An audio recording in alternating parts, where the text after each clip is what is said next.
கப்பல் ஓட்டிய தமிழன் என்று போற்றப்படும் வ.உ. சிதம்பரனார் செப்டம்பர் 5, 1872 தூத்துக்குடி மாவட்டம் ஒட்டப்பிடாரத்தில் பிறந்தார். இவர் இந்திய விடுதலை போராட்ட வீரர் ஆவார்.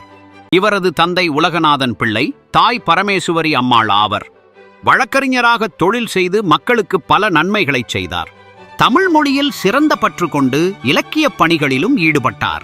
பிரித்தானிய கப்பல்களுக்கு போட்டியாக 1906 சுதேசிய நீராவி கப்பல் நிறுவனத்தை தொடங்கி தூத்துக்குடிக்கும் கொழும்புக்கும் இடையே முதல் உள்நாட்டு இந்திய கப்பலை இயக்கினார். ஆங்கிலேயரிடம் நாடு அடிமைப்பட்டு தவிப்பதைக் கண்டு பொங்கி எழுந்தார்.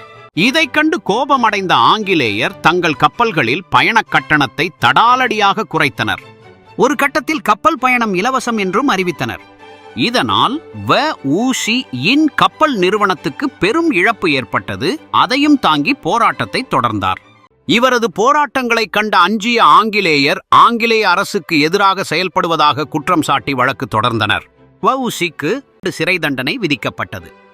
கல் உடைக்கும் தண்டனை கிடைத்தது. மாடுகளை கட்டி இழுக்கும் சக்கை இழைக்க வைத்து சிறையில் பெரும் துயர்களை அனுபவித்தார். அதனால்தான் செக்கிழுத்த செம்மல் என அவரை போற்றுகின்றோம்.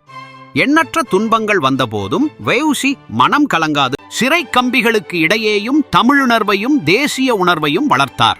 சிறையிலிருந்து 1912 விடுதலையானார். பின் சுயசரிதை உட்பட ஏராளமான புத்தகங்களை எழுதினார்.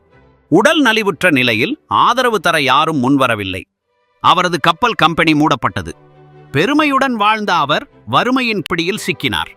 சென்னை சிந்தாதிரிப்பேட்டையில் சிறுகடை நடத்தி வாழ வேண்டிய நிலைக்கு தள்ளப்பட்டார். வாழ்வதற்காக பெரும் சிரமங்களை சந்தித்து 1936 மரணமடைந்தார். அவர் ஊட்டிய தாய்மொழி பற்றும் நாட்டுப்பற்றும் என்றும் நிலைத்திருக்கும்.